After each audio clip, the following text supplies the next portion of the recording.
The lost message. The ant has had from time immemorial many enemies, and because he is small and destructive, there have been a great many slaughters among them. Not only were most of the birds their enemies, but Anteater lived almost wholly from them, and Centipede beset them every time and at all places when he had the chance. So now there were a few among them who thought it would be well to hold counsel together and see if they could not come to some arrangement whereby they could retreat to some place of safety when attacked by robber birds and animals.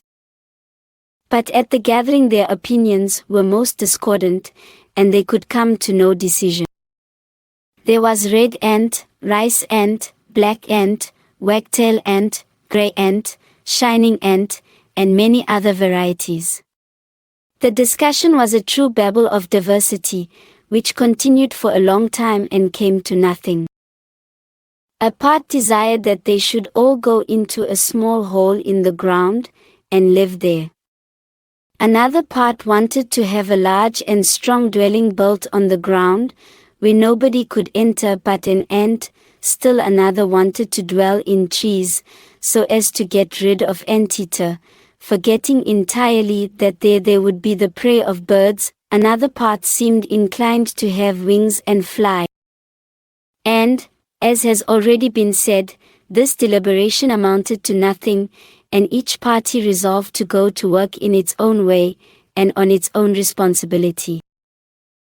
Greater unity than that which existed in each separate faction could be seen nowhere in the world. Each had his appointed task, each did his work regularly and well. And all worked together in the same way. From among them they chose a king, that is to say some of the groups did, and they divided the labor so that all went as smoothly as it possibly could. But each group did it in its own way, and not one of them thought of protecting themselves against the onslaught of birds or Anteater. The red ants built their house on the ground and lived under it, but Anteater leveled to the ground in a minute what had cost them many days of precious labor. The rice ants lived under the ground, and with them it went no better.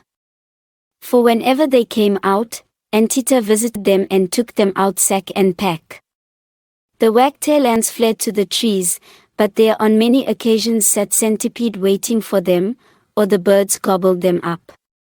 The grey ants had intended to save themselves from extermination by taking to flight, but this also availed them nothing, because the lizard, the hunting spider, and the birds went a great deal faster than they. When the insect king heard that they could come to no agreement, he sent them the secret of unity, and the message of work together. But unfortunately he chose for his messenger the beetle, and he has never yet arrived at the ants, so that they are still today the embodiment of discord and consequently the prey of enemies.